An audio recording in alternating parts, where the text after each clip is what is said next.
নমস্কার বন্ধুরা, সবিতা কিচেনে সবাইকে স্বাগত। আজও আমি প্রতিদিনের মতো আরও একটা রেসিপি নিয়ে হাজির হয়ে গেছি। আজ আমি বানাবো দুধ পুলি। এই দুধ পুলিটা কিন্তু খেতে ভীষণ ভালো লাগে। এখন শীত পড়ে গেছে আর খেজুরের গুঁড়ো কিন্তু মার্কেটে বেরিয়ে গেছে। এখন আপনারা এই দুধ পুলিটা বানান আর সবাই মিলে খান, দেখবেন ভীষণই ভালো লাগবে। তাহলে এই দুধ পুলিটা আমি কি করে বানালাম সেটাই দেখে নেওয়া যাক। পিঠা বানাতে গেলে প্রথমে কিন্তু আমাকে নারকেলের একটা পুর বানিয়ে নিতে হবে। আমি দেখুন নারকেলটা ফাটিয়ে নিয়ে নিয়েছি। এখন খুব ভালো করে আমি নারকেলটাকে কুড়িয়ে নেব। নারকেলটা আমার খুব সুন্দর করে কুড়ানো কিন্তু হয়ে গেছে দেখুন। এখন আমি নারকেলটা দিয়ে একটা পুর বানিয়ে নেব। তাহলে চলে যাওয়া যাক উনানের দিকে।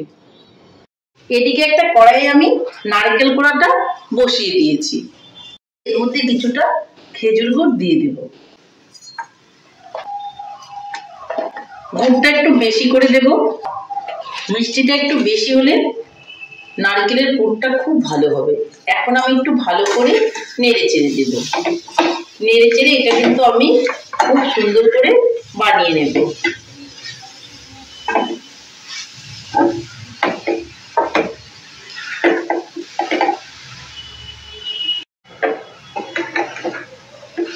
গুড়টা নারকেলের সঙ্গে খুব সুন্দর করে মিশে গেছে। একটু ভালো করে এটাকে জাল করে নিতে হবে। একটু একটু ফ্লেভার বেরোতে শুরু করেছে।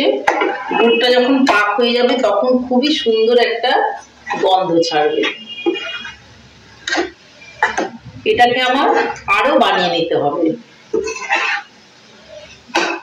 আঁচটা কিন্তু অবশ্যই বাড়ানো যাবে না। আঁচটাকে বাড়িয়ে দিলে পরে সেই পুরটা কিন্তু পুড়ে যাবে আর খেতে কিন্তু একদমই ভালো লাগবে না। টেস্টটা নষ্ট হয়ে যাবে।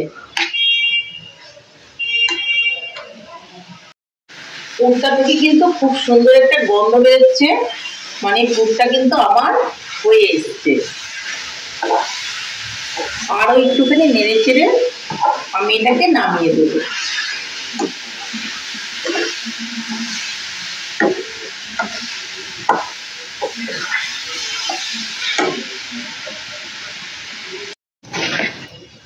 নারকেলের পুরটা আমার হয়ে গেছে। এখন আমি এটাকে নামিয়ে দেব। উনানটাকে অফ করে দেব।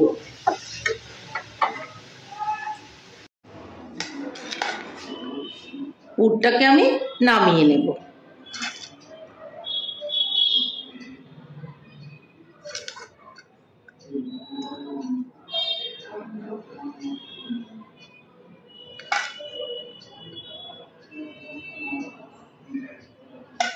তাহলে আমার পুরটা কিন্তু একদমই রেডি হয়ে গেছে দেখুন। ঠিক এরকমই কিন্তু পুরটা বানাতে হবে। উনানে একটা কড়াই বসিয়ে তাতে আমি কিছুটা জল দিয়ে দেব।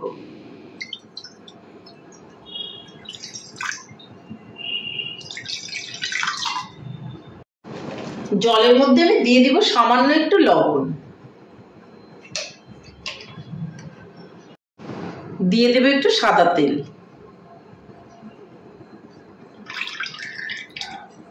খুব বেশি দেওয়ার প্রয়োজন নেই, অল্প দিলেই হবে।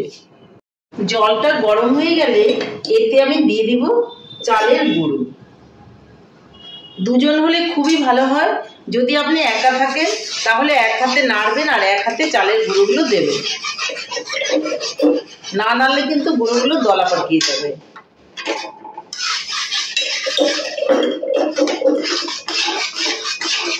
চালের গুঁড়ো আমি দিয়ে দিলাম।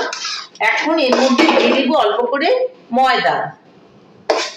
চালের গুঁড়ো আর ময়দা দুটো আমি মিক্সড করে কিন্তু বানাবো। এখন আমি এগুলোকে ভালো করে একটু মেখে নেব।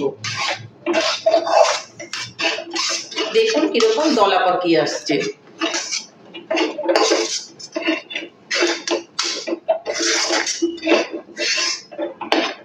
আমার দলাটা কিন্তু হয়ে গেছে।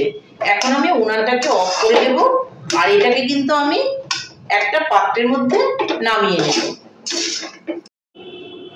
এটাকে আমি নামিয়ে নিয়েছি। এখন হাতের মধ্যে আমি একটুখানি সাদা তেল নিয়ে নেব। একটু সাদা তেল হাতে নিয়ে আমি কিন্তু এটাকে একটুখানি এইভাবে মেখে দেব। এটা একটু ঠান্ডা হয়ে গেলে আমি পিঠেগুলো বানাবো।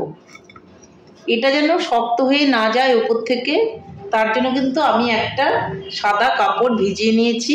এটার উপরে এভাবে আমি ঢেকে রেখে দেব। এদিকে আমি পুরটা তো বানিয়ে নিয়েছি আগে, সেটা আমি প্লেট থেকে ঠান্ডা হয়ে যাওয়ার পর আমি একটা কৌটোতে নিয়ে নিয়েছি। আর এদিকে একটা ফাঁকা প্লেট নিয়েছি, আর এখানে আমি একটু একটু করে নিয়ে নেব পিঠা বানানোর জন্য, আর কিন্তু ঢেকে রাখবো। তাহলে কিন্তু জিনিসটা খুবই ভালো থাকবে আর করতে খুবই সুবিধা হবে। এইভাবে আমি গোল গোল করে নেব। তারপর কিন্তু আমি এইভাবে জাস্ট বাটির মতো করে নেব। বাটির মতো করে বানিয়ে নিলাম। বাটির মতো করে বানিয়ে নিয়ে এর মধ্যে আমি একটুখানি করে পুর দিয়ে দেব। পুরটা একটু বেশি দিব, তাহলে কিন্তু খেতে ভীষণই ভালো লাগবে। তারপরে দুটো সাইড আমি এইভাবে জয়েন লাগিয়ে দিব। দেখুন, দেখতে হবে পুরটা যেন কোনো মতেই একটুকু বেরিয়ে না যায়। দেখুন, আমার একটা পিঠে কিন্তু হয়ে গেল। পুলি পিঠেগুলো কিন্তু ছোট ছোট করে বানাতে হবে, খুব বড় বড় করে বানালে এগুলো ভালো লাগবে না। আরও একটা পিঠে আমি বানিয়ে দেখিয়ে দিচ্ছি। দেখুন, একটু নিয়ে নিলাম আর এইভাবে একটু গোল করে নিলাম। গোল করে নেওয়ার পর এইভাবে চেপে চেপে আমি একটা বাটির মতন বানিয়ে নেব। ছোট ছোট হলে খুবই ভালো হবে। যদি আপনার কোনো রকম অসুবিধা হয় তাহলে আপনি বড় বড় করেও বানিয়ে নিতে পারেন। ছোট ছোট করে বানালে দেখতেও সুন্দর হবে আর খেতেও কিন্তু খুব ভালো হবে। আমার বাটি কিন্তু রেডি। এখন এর মধ্যে আমি পুরটা দিয়ে দেব। পুরটা আমি দিয়ে দিলাম, আর এখন আমি দু সাইডের মুখটাকে এইভাবে আটকে দেব। দেখুন কি সুন্দর করে আরও একটা পিঠে কিন্তু আমার হয়ে গেল। এইভাবে আমি সবগুলো পিঠেই কিন্তু বানিয়ে নেব।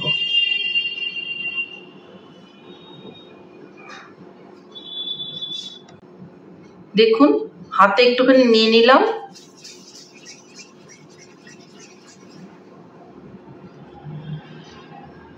তারপর আমি এইভাবে বাটির মতো করে শেপ দেব।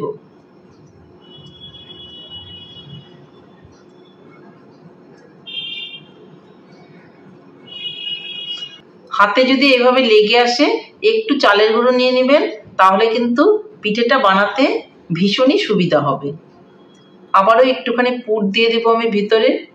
যতটা পারবেন একটু বেশি করে পুর দিয়ে দেবেন, তাহলে কিন্তু পিঠেগুলো খেতে ভীষণই ভালো লাগবে। দেখুন, আমার কিন্তু 3টে পিঠে হয়ে গেল। দেখুন, এই যে 3টে পিঠে কিন্তু আমার রেডি হয়ে গেল।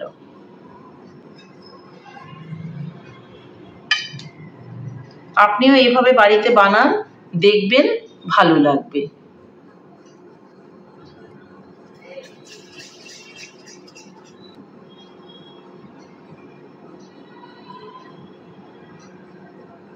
আবারও একটু পুর দিয়ে দেবো ভেতরে। আপনি পিঠের ডিজাইনগুলো নানান রকম ভাবে বানাতে পারেন, কিন্তু যেহেতু বলেছি পুলি পিঠে, এরকম করে বানালে কিন্তু বেশি ভালো লাগবে। দেখুন, আরও একটা পিঠে কিন্তু আমার হয়ে গেল।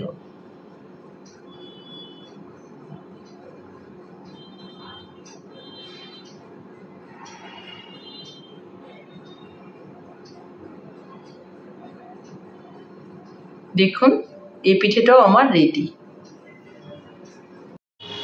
আমার পিঠাগুলো কিন্তু সবই বানানো হয়ে গেছে। দেখুন কত সুন্দর হয়েছে,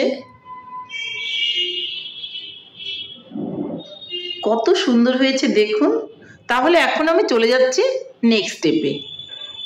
এদিকে আমি উনানে আবারও কিন্তু কড়াইটা বসিয়ে দিয়েছি। এখন পুলি পিঠাগুলো দুধের মধ্যে দেওয়ার জন্য এর মধ্যে আমি কিছুটা দুধ ঢেলে দিচ্ছি। দুধটাকে আমাকে খুব সুন্দর করে জাল করে নিতে হবে। আমি এমনিতেই আগে থেকে দুধটা একটু জাল করে রেখেছিলাম, এখন আমি আবার একটু জাল করে নেব।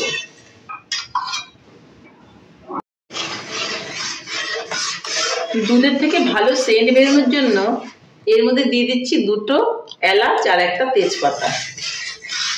এটা কিন্তু অপশনাল, তেজপাতাটা ইচ্ছে করলে আপনি দেবেন, নয়তো বা দেবেন না।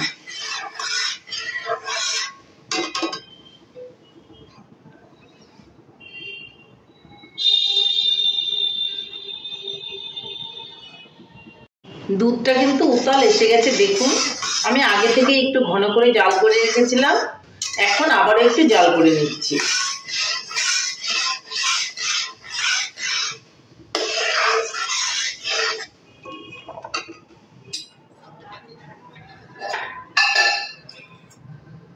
আমি আগে থেকে একটু ক্ষীরও বানিয়ে রেখেছিলাম, সেই ক্ষীরটা এখন এর মধ্যে আমি দিয়ে দিচ্ছি।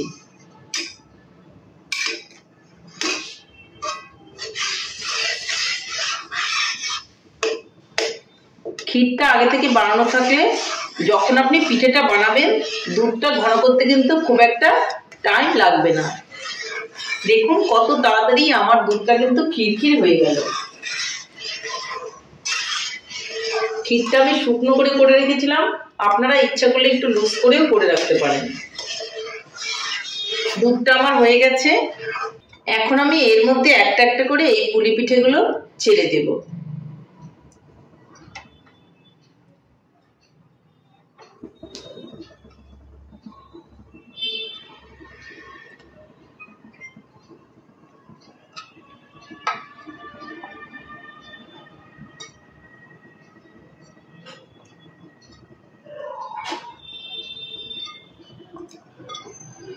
সবগুলো পিঠেই কিন্তু আমি ছেড়ে দিলাম। খুব জোরে করে নাড়ার কোনো প্রয়োজন নেই, আমি আলগা করে একটু নেড়ে দেব। জাস্ট পিঠেগুলোকে দুধের মধ্যে আমি ভিজিয়ে দেব।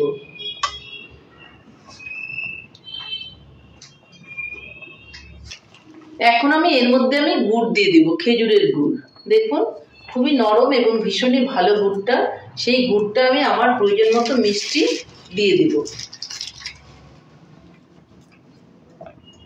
খুব বেশি গুড়ের প্রয়োজন হবে না, কারণ পুরের মধ্যে আমার গুড় দিয়ে জাল করা আছে।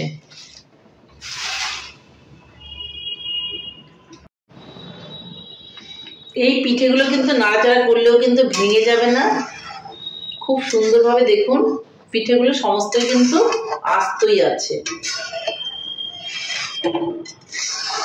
যেহেতু এটা দুধ পুলি, তার জন্য দুধ কিন্তু পুলির মধ্যে থাকতেই হবে, একদম শুকিয়ে গেলে কিন্তু ভালো লাগবে না। আমার কিন্তু এটা রেডি হয়ে গেছে, উনানটাকে আমি অফ করে দেব। আর একটু ঠান্ডা হলে পরে আমি আপনাদেরকে দেখাবো। এখন আমি এটাকে ঢেলে নেব। তাহলে বন্ধুরা আমার দুধ পুলি একদমই রেডি হয়ে গেছে, দেখুন কত সুন্দর হয়েছে। এই দুধ পুলিটা কিন্তু খেতে দারুণ লাগে। আপনারা বাড়িতে এইভাবে দুধ পুলিটা বানান আর সবাই মিলে খান, দেখবেন ভীষণই ভালো লাগবে। তাহলে বন্ধুরা আমার রেসিপিটা কেমন লেগেছে? আমার রেসিপিটা যদি আপনাদের ভালো লাগে তাহলে লাইক, শেয়ার, কমেন্ট করতে ভুলবেন না। আর আপনি যদি আমার চ্যানেলে নতুন বন্ধু হয়ে থাকেন তাহলে চ্যানেলটা সাবস্ক্রাইব করার অনুরোধ রইল। পাশে থাকা বেল আইকনটি প্রেস করে রাখুন আমার নিত্য নতুন রেসিপির আপডেট পেতে। তাহলে আর দেরি কেন, ঝটপট এভাবে বানিয়ে ফেলুন দুধ পুলি আর সবাই মিলে খান, দেখবেন ভীষণই ভালো লাগবে।